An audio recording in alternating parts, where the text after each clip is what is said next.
Oh hi, I thought it was time for another video. Haven't done one for a while. Had some updates, some quite good updates. It's the 12th of May, 7:15 in the evening on a Sunday.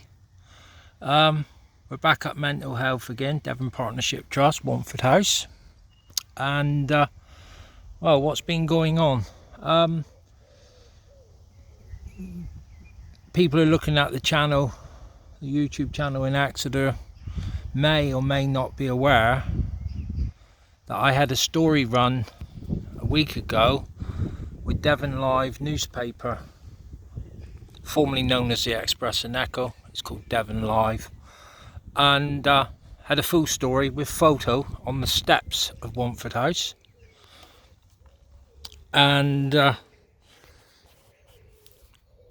the lady from Devon Live, the reporter, was very kind. She has her own personal understanding of what the problem is in Exeter with mental health support for people who are in crisis, and she showed a lot of empathy, so I thank her for that. Basically the story is run about some of my issues. To be honest, my issues what were on Devon Live is 100% true. She put the story together very well. She asked me some details about the difficulties and challenges I'm experiencing trying to get mental health support, because you end up in this void, they call it the gap, where you can't get help. You know, I'm discharged from secondary care, which falls under these guys, and thrown back to my GP, which is primary care. I'm not going to name my GPs, but they're not interested. You know, the problem is this service for mental health support in this country has been structured so you fall in the middle gap and you get no help at all. I will put the link in this, the newspaper link in this post for people to view. I don't care if people know who I am. I'm really not interested. At the end of the day, if it helps someone get some help and it helps more support, then I'm all for it, you know. I don't really care about myself. I'm gone past caring. But, you know, the report stated that, you know, you fall in that gap, you can't get the support, you can't get the help. And when you're in crisis, you're not treated well. I will put the link below so people can view the full story. And then they can link that up with this video today and go from there. You know, it's the same old situation. Here we are now, look, on a Sunday. Okay, technically they're closed. They are closed, but their place of safety, which is up that end, is open if you're in crisis. But the only way you can access the place of safety, you can't just walk in off the street and say, I'm in crisis, can you give me some help? The only way you can go to the place of safety is to be referred from someone in the hospital or brought by the police.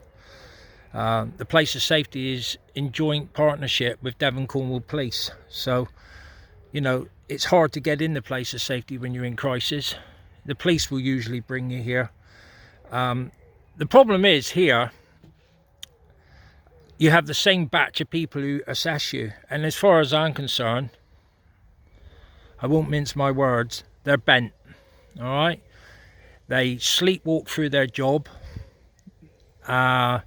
You know, they claim they do so much hard work, but when they're assessing people, they don't. They just mill around, wait around till that person's cooled off in the place of safety, and then they assess you. Well, it's a human condition, okay? You know, you do calm down a little bit with your mental health crisis once you're in the place of safety. They won't assess you when you're bouncing off the walls. They will assess you when you've been in the place of safety for 7-8 hours, and chances are you're mentally and physically exhausted. So that puts you at a vulnerable position and an advantage to them, because they will just go, oh, you're not that bad, oh yes, whatever, and they will discharge you. I was brought to the place of safety twice in one day by the police, and twice the same said doctors assess you and say, oh no, you're okay, you can go home, and they chuck you out on the pavement. Literally, they push you out the door. More than often you won't even get a lift home or any support. Literally put out on the pavement, goodbye. Your assessment is over at that point. It's a waste of time. It doesn't serve any purpose apart from these vile people to tick boxes. There are many people who've come here in crisis.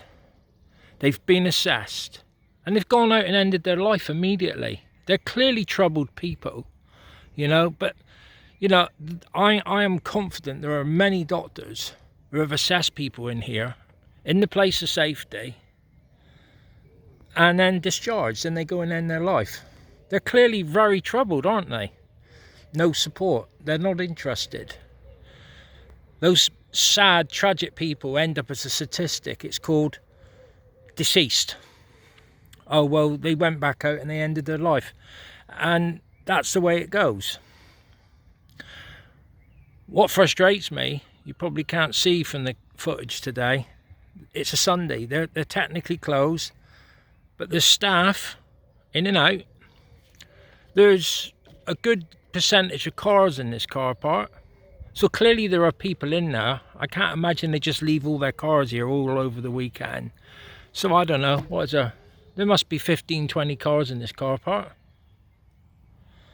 Can't pick it up with the camera very well. So there are people in there actively working, and a percentage of them will be in the place of safety. So there's no excuse. As I've said before, you end up in crisis in Exeter, say as an example tonight, there's nowhere for you to go. The moorings is hit and miss at best. The problem is, all the moorings is a talk service. Oh, there, put a plaster on it, do you want a cup of tea? And that's it. They have no authority, no professional skills to actually assess you and advise you, other than just sit there and treat you like you're some kind of child. It's absolutely appalling. That moorings serves virtually no purpose when you're in crisis. So you end up going to A&E.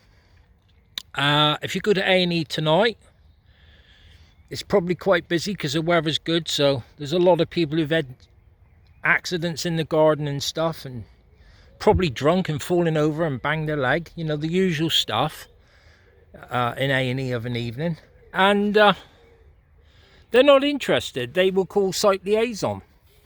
The site liaison team in this hospital and over in A&E are the same bunch of people, and they're not interested. They're ticking boxes. They're sleepwalking through their job role.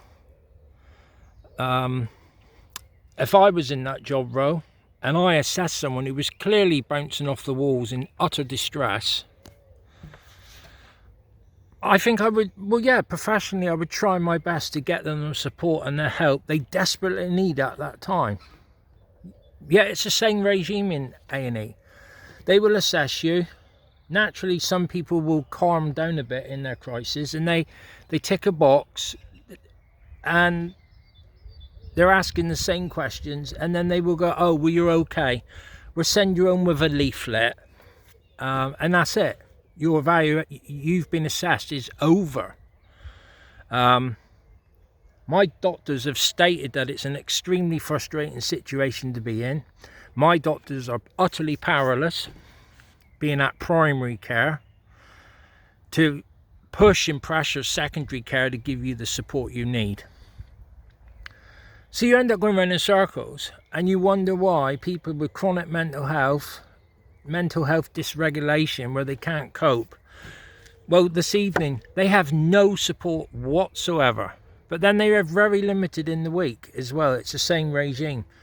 You know, it begs belief. This place is the biggest this side of Bristol. You know, it's headquarters for mental health. What are they actually providing?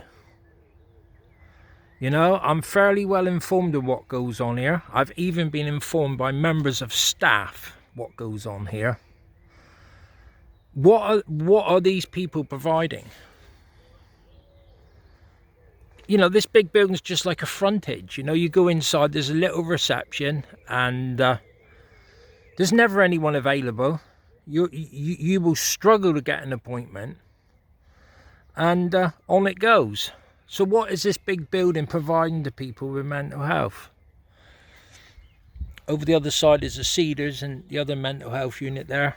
I think some of them might be aggressive or high risk. But this lot over here don't really communicate with this lot over here. And this lot here don't communicate with A&E over the back. So you end up going around in circles and you get no support and no help. So I highlighted this in my report with the newspaper.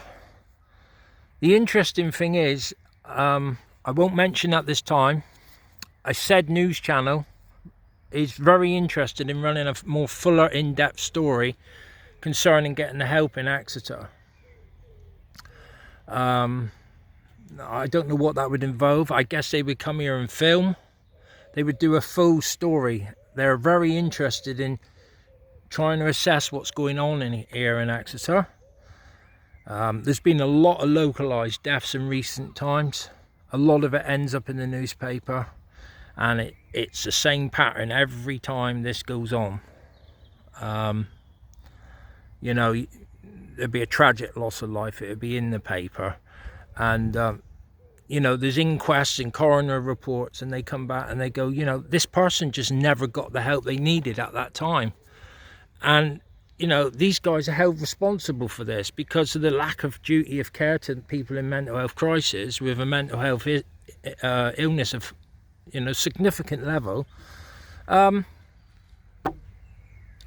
know, those sad people just become deceased, and it all comes out that they didn't get any support. Yet the government is supposed to be spending millions and millions of pounds trying to address these issues. The government now has rolled out this stuff with this PIP stuff and benefit situation with people with mental health, and they're claiming, the government, you know, it's a lot of broken promises because they're trying to, you know, there's an election coming, so they're going to promise everything, aren't they, to get their voters. But the fact is, they've stated that they're going to put more support in to help people with mental health, to maybe get them in a situation where they can come off of PIP or benefits and be in a workplace. I think everyone will know that this sort of future planning of what they propose to do will not take place, because they're already criticising the amount of money what they claim is being wasted. Are they going to throw money into mental health even more and provide nothing? The answer is no.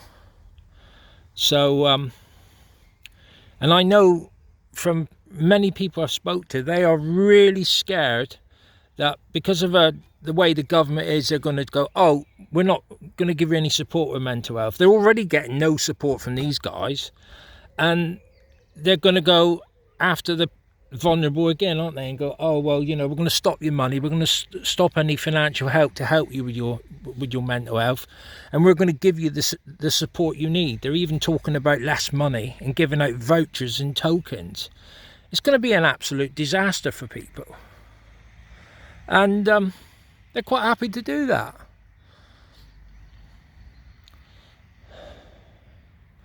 The other thing what's come out of all this, outside of this, is I've got a referral through to the Exeter clinic in Exeter. It's called Mental Health Alliance, and I'm going there for an appointment to be assessed. It's nothing to do with these guys. They're loosely connected. And part of that is they've asked my doctor for support if they take me on, because they don't have at the Exeter clinic a crisis team. That's just the way it is. It's not their fault. And part of that deal is they've had a multi-agency meeting with my GP, and also they're having contact with these guys here to say, look, you know, if we take on this client and he ends up in crisis, we need a commitment from you, Devon Partnership Trust. If this said person or myself falls into crisis, they will be here to give the support I need, because they don't have a crisis service. And I challenge anybody to get these lot to actually go, yeah, we'll give you that support. They just do not want to give any support to anybody. They're vile. absolutely vile. Am I personally too involved? Well, maybe, but not really, because I've been diagnosed with mental health conditions, which is causing me a lot of stress and problems in my life. You know, these people here do not have your best interests or your family interest at heart to them. They're not interested. It's like you're left to fail, and when you fail, well, we'll see what happens and where you go. How do you explain that to said families when they've lost their loved ones because they just don't get the support from this lot? Yeah, how do they go about explaining to the families? Yeah, oh, well, by the way, you know, we're sorry for your loss, but like, you know, oh, that person wouldn't engage with us, or we didn't have the resources to engage with that said person. It's not. It's a very bad excuse, and it's very poor. It's not good enough. You know. So we're round up tonight. There's plenty of staff here, and they're doing nothing. The people who are on these night shifts here are literally sleepwalking for a job position and getting paid. I know what goes on here. I've seen it with my own eyes. I've been in the place of safety.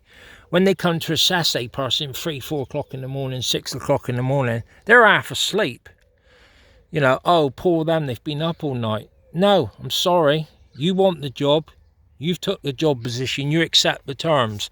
I've had them come in before and they're like yawning and like, am I keeping you up? You know, they're so tired. Bless them.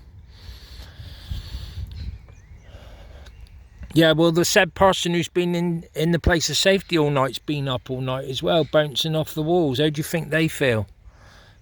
They're just vile. They have no empathy at all. And on it goes.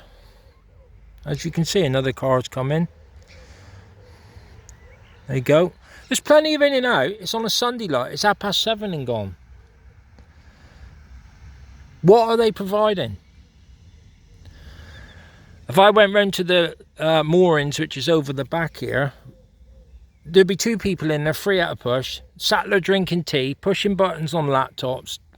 They're not providing anything. They can't actually forward you for any counselling, any support, any therapy or nothing. All they do is make you a cup of tea and treat you like a child. Oh, well, I'm sure it's not all that bad. Oh, bless you and all the rest of it, and goodbye. So yeah, this is a bit of a long video, so bear with me. But yeah, it is what it is, you know. I genuinely feel sorry for the people who are in real trouble right now, because there's nothing here for you, I can assure you.